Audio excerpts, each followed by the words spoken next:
What's up, guys? This is Ghost Mods. Today we're going to be talking about Steven's Mitsubishi EVO 10. So what's up, Steven? What's up? What's going on? So so from our last video, you mentioned about a EVO 10 that you got. Yeah. Okay.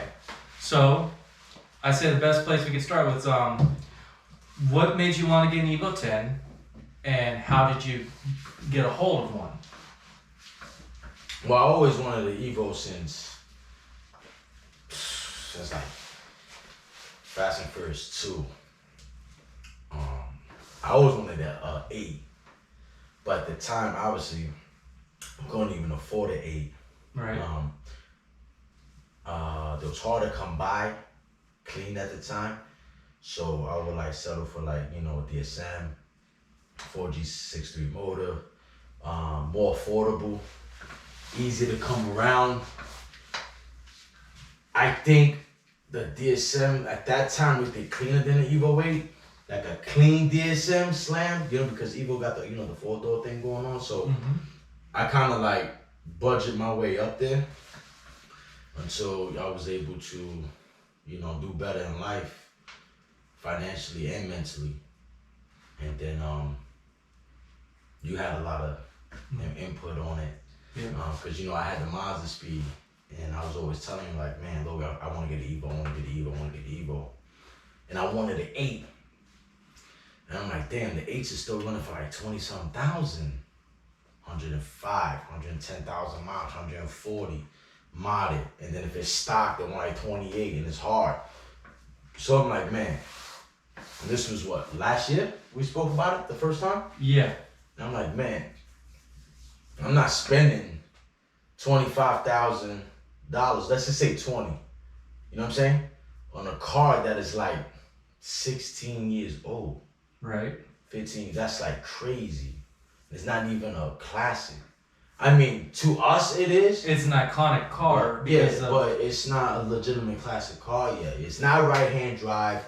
It's nothing really special about that. It's an EVO. Back then it was around that price in the 30s. You know what I'm saying? But I was like, for that price, I could get EVO 10. And then, I wanted the automatic one because I got the wife. So I'm for the 10. So let me ask you this. So would you actually say that the EVO holds its value? Yes. Okay, duly noted. The EVO holds its value. And you think it also because of the drift tax on it for why it's so much, because how many people want to keep building those cars? I mean, I don't know, it's crazy. But we always know that the Eclipse, it's I would say the poor man's EVO, because they had the EVO motor in them, but they're in a smaller car and an older car. And if you ever noticed about the EVOs, is that they've been running that same 4G63 motor for, what was it, 20 years, 30 years? How long has it been? In the USA, 16. 16 years in the USA. Yeah, like 16. Because in Japan, I think, then they started 86. Okay. In Japan. So what you're saying is that that motor from 86 to I think the last time I read the 86, 87.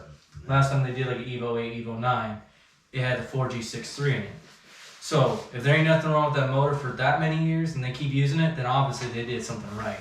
Knowing Mitsubishi, they went all out on it.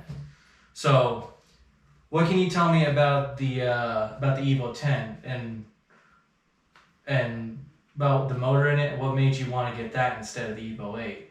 Considering other than the price, what made you excited about getting an EVO 10? Well, number one, this shit look beautiful. You know what I'm saying?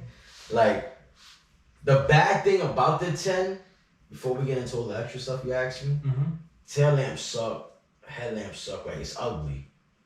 Because it looks too much like a GS or a GTS model. You know what I'm saying? I got you. The seats is dope as far as having Recaros. The dashboard is plain. So I'm I got a real close chance of getting an EVO. I could get the 10, it's newer.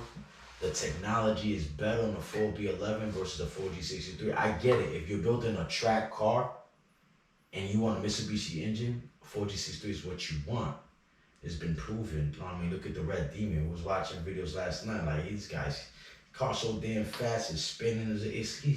He's begging for a nice, sticky road. You know what I'm saying? He's sliding all over the place, you know? It doesn't bleach. And I'm like, man, and it's clean. You know what I'm saying? Mm-hmm. 4G63.